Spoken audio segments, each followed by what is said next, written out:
Today is Wednesday, July 27th, 2016, and we're at the start of this interview with Dr. A.C. McCann, and we're here at my home, 4517 Florence Street in Apopka, Florida.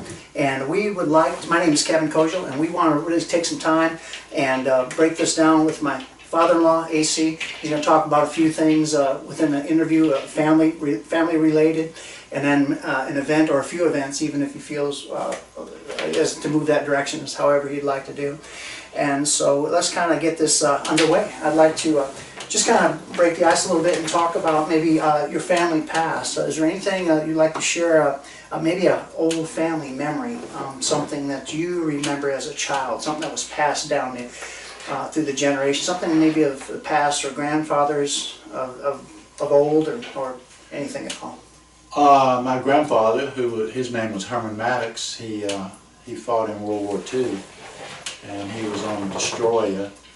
And I can remember a story he told one time. He was getting out of service and he was coming home, and just before he was discharged, a Japanese plane had hit the ship, and he had fell 2 cargo floors down in the ship, in a cargo hold, and had broke the arches in his feet. So he was on the way home, and of course back then just about everybody thumbed. If they didn't have a car, they thumbed. So he was thumbing from Norfolk, Virginia back to Appomattox, Virginia. And he was walking along, he was thumbing. One guy picked him up and gave him a ride for, a few miles, and then he had to stop and get out that car, and he was thumbing again. And he was walking down the road thumbing, sticking his finger out, just thumbing, and this policeman pulled up and pulled up to him and said, "Sir, what's wrong?" And my grandfather said, "Nothing." He said, I'm thumbing to get home, Appomattox." And the policeman said, "We've been drinking." He said, "I haven't been drinking anything." He says, "Well, why are you walking so funny?" So my granddad told him, said, "I broke my arches and a Japanese plane hit the ship, and that's why I'm walking like this." And he says, "I don't know if I believe that story or not." He says, "Go ahead and get in a squad car. We'll have to take you downtown, down to the office." So he got in the car and they drove him down to the police station. He got out and went inside and had to take his shoes off, and he showed him his feet. His feet, they're all messed up, bruised. And so the policeman said, "Well, I'm so sorry, Mr. Maddox. I'm sorry this happened to you." And he says, "I appreciate your service in the war and all." And he says, "Is there anything I can do?" And my grandfather said, "No." He says, "That's neat. Keep on thumbing home." And the police officer said, he said again, "I'm sorry." And my granddad said, "Well, that's okay. At least I'm 25 miles closer to home now." So he got a ride 25 miles closer to Appomattox. It helped him out, probably by the time you made it. So I remember that story, and he used to tell that story all the time, and of course, World War II was bad, and he survived it, and he saw a lot of guys that didn't survive it, but he was one of the survivors, and he was always thankful to the Lord that he had a chance to live through it, and I am too. I wouldn't be here. You wouldn't be here. Yeah, those are certainly stories that you endear to. And one other thing. At that time, cutoff for the draft was, I believe it was 38. I think he told me it was 38. And so he was at home one night, and it was after 11 o'clock, and there was a knock on the door. So he goes to the door, and it was a sheriff there. And the sheriff says, "Mr. Maddox, I got some papers you need to have." And he handed him the papers. My granddad opened them up, and it was a congratulations letter from the president that he had been drafted. His birthday was the next day, and he'd have been over 39 years old, but he got drafted when he was 38. The day before. The day before he was 39.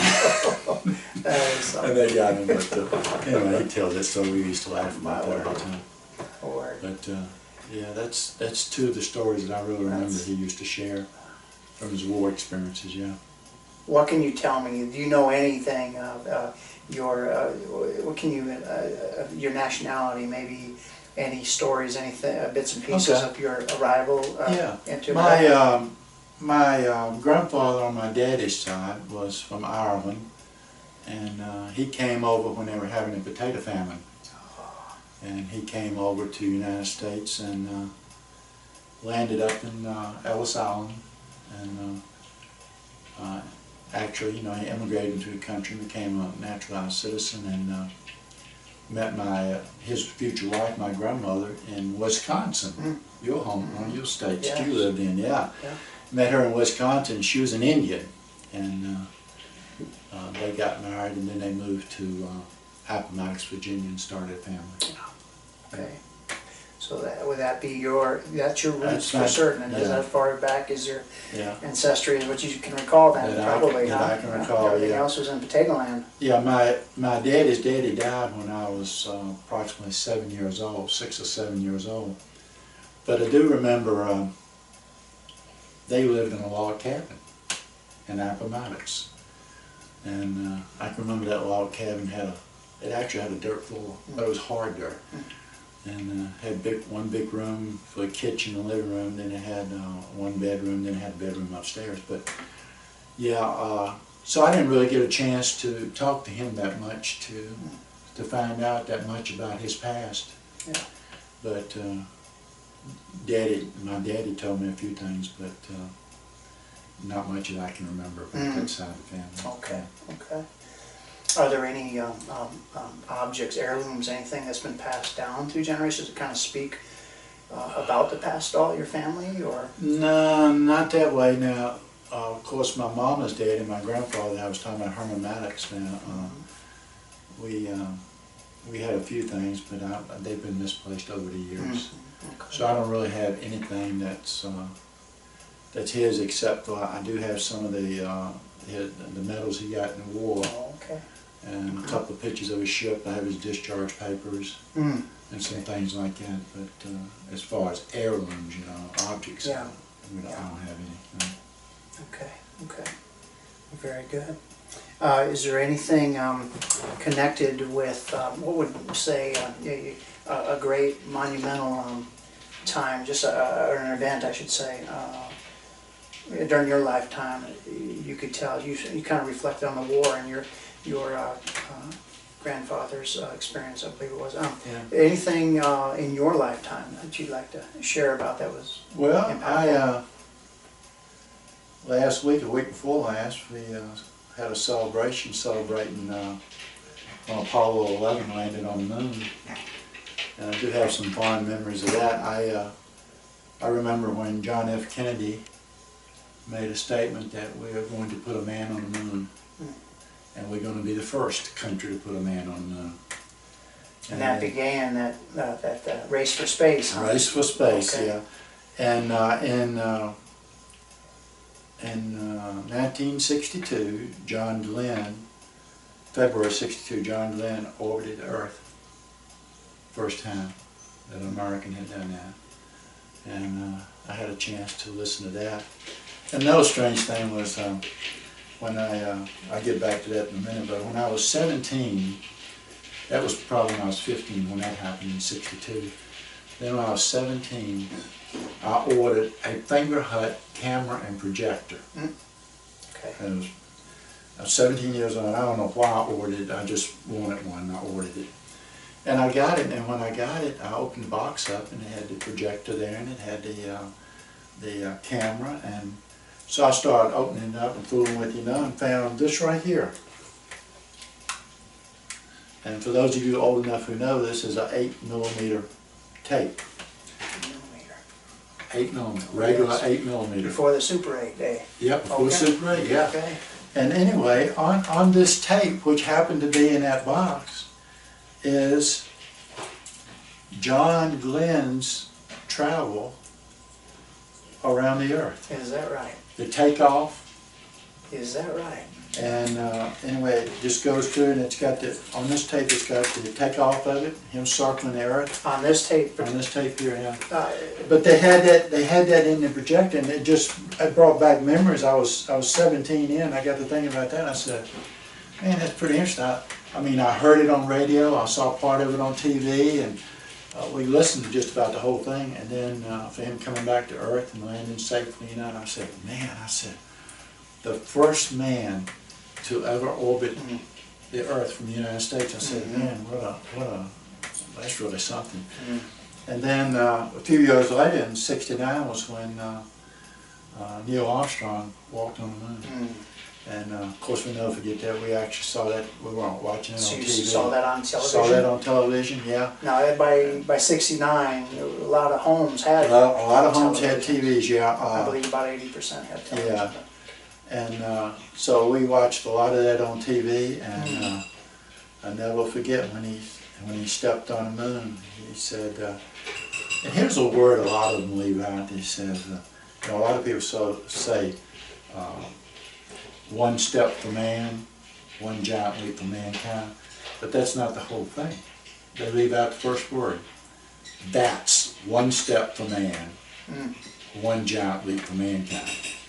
And I remember him saying that. I was actually listening to it on TV. Of course, it was delayed, but it was that was just an amazing thing that man had actually went up and they showed pictures from the capsule, looking back down at the Earth and that big old Earth sitting there, It's just amazing. And I wasn't even a believer then, but when I looked at that, I just thought, man, just God's creation, looking back at it from outer space, from the moon back down to Earth. Now was it a pretty clear picture? It was a little hazy, but you can make it out pretty good, yeah. Okay. My understanding was the very first portion of recordings were actually a camera placed upon a screen on the shuttle, and then they moved to an Australia feed. I can't really speak to that, but and then it got clear. So I was just wondering if that was before or after. It was, you're talking about back in the '60s, so pictures have really, movies and pictures have really changed a lot since then. But to us, looking at it then, it was beautiful. It was just beautiful. All represented. Now today it wouldn't look too hot, but with today's picture, but back then, man, that was beautiful seeing that thing sitting out there like that. Yes. Well, let me ask you. Was probably a no-brainer, but I don't want to put words in your mouth. Did American exceptionalism was there a great sense of pride? Absolutely. I mean, that was for weeks. Even at school, for weeks, people just talked about that. That we had actually put a man, actually two men, put men on the moon. And they planted Old Glory. What a sight! And it didn't wave, but they planted it. And they had to shake it a little bit to make it wave. But they planted it on the moon, man, and just so much pride there. Was there any within conversations and the success of the American Apollo program? Was there any comparison as we outdid Russia, or was there any? Was Russia talked about within the same sentences? Was that a sense? Listen, of course, the Cold War and all was going on then. So I can remember bomb shelters being built. I can remember fallout shelters being built, and they had us go in them to make sure we could get in them and what to do when you got in. And I can remember all that. And so. Putting a man on the moon and beating Russia, man, that was a biggie, and it just showed what America could do once they set their mind to do something, and of course beating Russia just topped it all off, man. Yeah. So of course Russia put the first man in outer space, but we put the first man on the moon, so that was.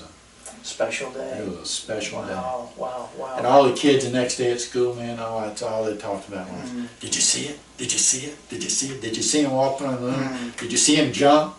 Did you see the dust spatter? Did you see it? Now that's what a time that had to be. Oh yeah, it's amazing, yeah. I know you were in Virginia at that moment. Correct, yeah. Okay. Yeah. And I know approximately 24,000 employees were working diligently at Kennedy Space Center. Yeah. Did you know any employees? No, I didn't know any. Okay. No, I never met anybody that worked there at all. Okay. So only thing, of course, I did go visit. I have visited Kennedy several times, but not then. So there was a great build-up, and then the crescendo was seeing, I suppose, seeing that on television and taking that first step for mankind. And Yeah.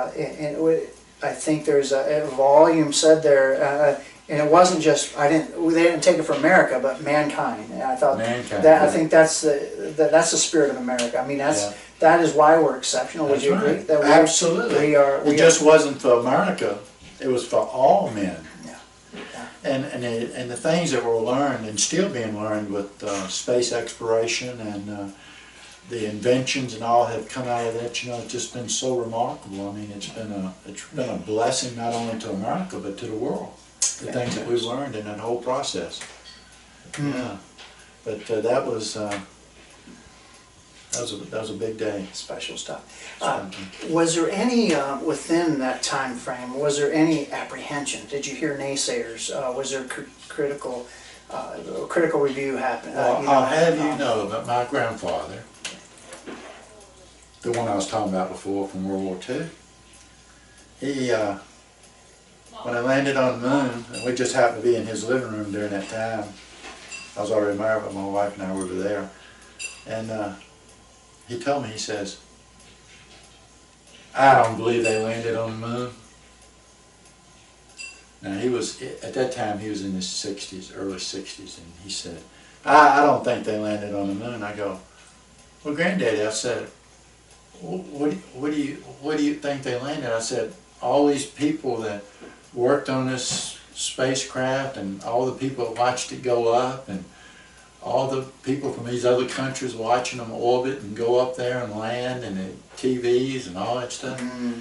He says, I can't believe it, son. I just can't believe it." And I go, "Well, what do you think? What do you think's going on?" He says, "I think they landed in Arizona." Is that what he said? That's what he said. Arizona. He said, I think they're doing all this in Arizona. They got a big old thing out there, and they're doing this in Arizona, and they're fooling us. They're not really doing it." Yeah. I said, "Well, I don't know about that." I said, "There's a lot of people being fooled if it's not true." And but he never did change his mind. Never did. He just believed it was all set up, and he says, "Why do we have to go to the moon? Mm-hmm. We got enough to take care of here." Mm-hmm. Did you find that son through other that I know your age where you were? No, probably my age group, everybody's excited about it. I don't know of any adults except for my grandfather. I don't know how my grandmother felt about it, but he was the only one that was vocal about it that I know of. Everybody else was very positive, you know, and but I'm sure there were a lot of naysayers. You know, there's a lot of people who didn't believe it happened. That's interesting. That's really But we know it did. fascinating. Do we know? We know. We know. We know. Okay. Without a shadow of a doubt, we know. Yeah. We got a moon rock to prove it. That's right. Well, that is fascinating. Yeah, it is. Yeah. Of course, you know, in the 60s, there was just an explosion of technology. Oh, yeah. And so America, with that challenge of President Kennedy, they really rose to that occasion. They sure did. They really poured it on. And I could honestly just put myself there. Maybe I would be one of those really skeptic. Yeah. I mean, with the, you know, and in '67, wasn't there a failed attempt? Some folks lost their lives on the. So you know that there were you know when they have problems, of course, you know there are always going to be people that are against things like that, you know. But I think everybody when President Kennedy made that statement, you know, that we would be the first people to put someone on the moon in the space race, we were going to do it. And I think a lot of people fell back on that. You know, they said, well, you know, President Kennedy wanted us to do this, so we go press on, and we go do it. And he made the decade by that much, That's right? right. Sure did. Close. Yeah. By the end of the decade. Yeah, that's beautiful. Yeah, that's beautiful. Well, thank you so much for sharing some of your past and memories, and we surely do appreciate it. So we'll close this out, and this is the end of our interview with Dr. A.C. McCann here on July 27th, 2016. Bless you. Thank you so much. Thank you, Kevin. Appreciate it.